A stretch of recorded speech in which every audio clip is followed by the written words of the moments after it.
মাত্র 25,000 টাকার ভিতরে স্মার্টফোন কেনার কথা চিন্তা করছেন, তাহলে এই ভিডিওটা আপনার জন্য। জানুয়ারি মাসে এসে যারা যারা চিন্তা করছেন এই 25,000 টাকার আশেপাশে ফোন কিনবেন, কিন্তু কোন ফোনটা কিনবেন, কোনটা ভালো হবে সেটা বুঝতে পারছেন না, তাদের সব সমস্যার সমাধান আছে এই ভিডিওতে। আজকে আপনাদের জানাবো মাত্র 25,000 টাকার আশপাশে বেস্ট 3টা স্মার্টফোন। চলুন বন্ধুরা, কথা না বাড়িয়ে শুরু করা যাক। আমাদের লিস্টে প্রথমেই আছে অনার 400 লাইট। ফোনটায় থাকছে 6.7 ইঞ্চের একটা অ্যামোলেড ডিসপ্লে, যা রিফ্রেশ রেট 120 হার্টজ। পেয়ে যাবেন 3500 নিটসের পিক ব্রাইটনেস। ফুল ডে লাইটেও ডিসপ্লে দেখতে কোনো ধরনের অসুবিধা হবে না। চিপসেট হিসেবে ইউজ করা হয়েছে MediaTek 7025। হ্যাঁ, যদি চিন্তা করেন এই বাজেটে চিপসেটের দিক থেকে এটা একটু পিছিয়ে গেছে ঠিকই, তবে অনেক বেশি যে পিছিয়ে গেছে এমন কিন্তু মোটেও না। ডে টু ডে ইউজ, এমনকি হালকা পাতলা গেমিংও কিন্তু আপনারা করতে পারবেন, এবং সেই গেমিং এর মধ্যে কিন্তু PUBG, ফ্রি ফায়ারও ইনক্লুডেড। এই ফোনের 12GB এবং 256GB ভ্যারিয়েন্টটা পেয়ে যাবেন কিন্তু এই বাজেটের ভেতরে। থাকছে 108 মেগাপিক্সেলের একটি মেইন ক্যামেরা, 5 মেগাপিক্সেলের একটি আলট্রা ওয়াইড এবং 16 মেগাপিক্সেলের একটি ফ্রন্ট ফেসিং ক্যামেরা। যদি বাজেটের দিক থেকে হিসাব করেন 5 মেগাপিক্সেলের বদলে 8 মেগাপিক্সেলের আলট্রা ওয়াইড এই বাজেটে দেওয়া যায়। অন্যান্য অনেক ব্র্যান্ডের ফোনেই কিন্তু আপনি এটা পেয়ে যাবেন। ছবির কোয়ালিটিও বেশ ভালোই পাবেন। 5230 মিলিঅ্যাম্পিয়ার একটা ব্যাটারি পেয়ে যাবেন এবং থাকবে 35 ওয়াটের একটা চার্জার। এখানে একটু কমতি মনে হয়েছে, 35 ওয়াটের জায়গায় যদি 45, 65 এরকম দিত, একটু বেশি দিত আর একটু বেটার হতো। এছাড়া একটা ভালো জিনিস এই ফোনে পাবেন, 6টা মেজর আপডেট পাবেন, মানে অ্যান্ড্রয়েডের 6টা আপডেট পাবেন আপনি। সো আপনি এই ফোনটা দীর্ঘদিন ইউজ করতে পারবেন, প্লাস আপডেটেড থাকতে পারবেন। বর্তমানে এই ফোনটার প্রাইস আছে প্রায় 25,000 টাকার মতো। লিস্টের সেকেন্ড ফোনটি হচ্ছে Redmi Turbo 4। ফোনটার বিল্ডের কথা যদি বলি, ফোনের বডি হচ্ছে প্লাস্টিকের, বাট ব্যাকে গ্লাস আছে এবং হালকা একটা ম্যাট ভাইবও পাবেন। পেয়ে যাবেন IP68 এর রেটিং, যার কারণে ধুলা ও পানি থেকে কিন্তু বেঁচে যাবেন।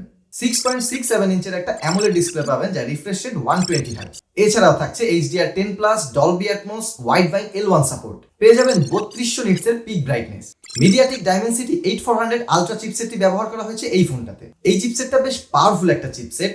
আপনি মোটামুটি হাই সেটিংসে কিন্তু এই ফোন দিয়ে গেম খেলতে পারবেন, পাশাপাশি আপনার ডে টু ডে টাস্কিং খুবই ইজিলি করতে পারবেন। এমনকি আপনি মাল্টিটাস্কিংও করতে পারবেন, লাইক মাল্টিপল অ্যাপস ওপেন করে আপনি কাজ করতে পারবেন স্মুথলি, কোনো ধরনের ল্যাগ আপনাকে ফেস করতে হবে না। এই ফোনেরও 12256 এবং 16512 দুটো ভ্যারিয়েন্ট আপনি মার্কেটে পেয়ে যাবেন। থাকছে 50 মেগাপিক্সেলের একটা মেইন ক্যামেরা, যেটাতে OIS আছে, এবং 8 মেগাপিক্সেলের একটা আলট্রা ওয়াইড ক্যামেরা। দেখেছেন, বলেছিলাম যে গত ফোনটাতে কিন্তু 5 মেগাপিক্সেল দিয়েছিল, এই বাজেটে আপনারা 8 মেগাপিক্সেলের আলট্রা ওয়াইডও কিন্তু পেয়ে যাবেন। প্রপার লাইটে যদি ছবি তোলেন, চমৎকার ছবি পাবেন এই ফোন থেকে। 20 মেগাপিক্সেলের একটা ফ্রন্ট ফেসিং ক্যামেরা থাকছে এই ফোনটায়। ব্যাটারি নিয়ে যদি বলি, 6550 মিলিঅ্যাম্পিয়ার একটা ব্যাটারি পাবেন Redmi Turbo 4 এ। সাথে পাবেন 90 ওয়াটের একটা ফাস্ট চার্জার। আপনি যদি সারাদিনও ইউজ করেন 8 ঘন্টা মিনিমাম এসওটি পাবেন। বর্তমানে বাজারে এই ফোনটার প্রাইস আছে প্রায় 26,000 টাকা। ওভারঅল লুকের কথা যদি বলি, ফোনটা কিন্তু সিম্পল বাট প্রিমিয়াম।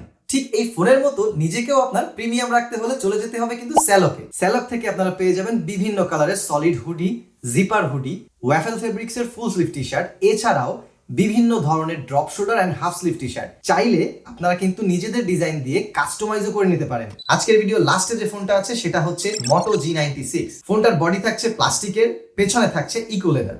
ডিসপ্লেকে প্রোটেকশন দিচ্ছে কর্নিল গরিলা গ্লাস 5 এবং থাকছে IP68 এর রেটিং। কোনো ধরনের ডাস্ট বা পানি নিয়ে কোনো ধরনের প্যারা আপনার নেওয়া লাগবে না। 6.67 ইঞ্চের একটা ফুল HD প্লাস POLED ডিসপ্লে থাকছে এই ফোনটাতে। পেয়ে যাবেন 144 হার্টজের রিফ্রেশ রেট, তবে সব অ্যাপে না, কিছু অ্যাপে একটু কম পাবেন, কিছু অ্যাপে বেশি পাবেন। ব্রাইটনেসের দিক থেকে মনে হয়েছে এই ফোনটা একটু পিছিয়ে গেছে, 1600 নিটসের পিক ব্রাইটনেস আছে, তবে আপনি ডিরেক্ট সানলাইটে খুব বেশি একটা ডার্কনেস ফিল করবেন না।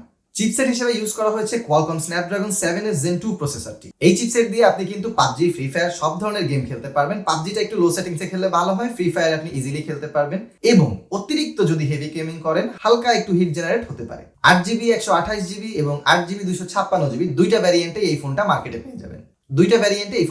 পেয়ে যাবেন।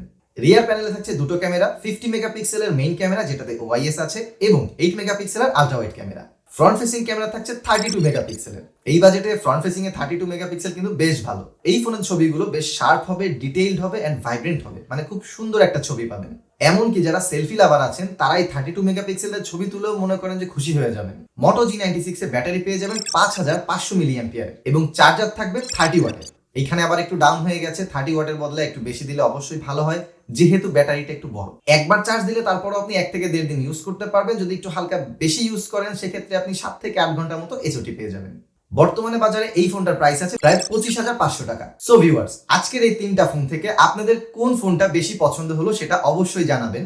এখানে একটু বলে রাখি, আজকের এই ভিডিওতে কিন্তু কোনো ফোনের আগা মাথা ফুল ডিটেইল রিভিউ দেয়া নেই। যদি আপনারা Redmi Turbo 4 এর ফুল ডিটেইল ভিডিও চান তাহলে অবশ্যই এই ভিডিওটাতে ক্লিক করে দেখে আসতে পারেন। এছাড়াও যদি আপনারা Moto G96 এর ফুল রিভিউ চান তাহলে এই ভিডিওটা ক্লিক করে দেখে আসতে পারেন।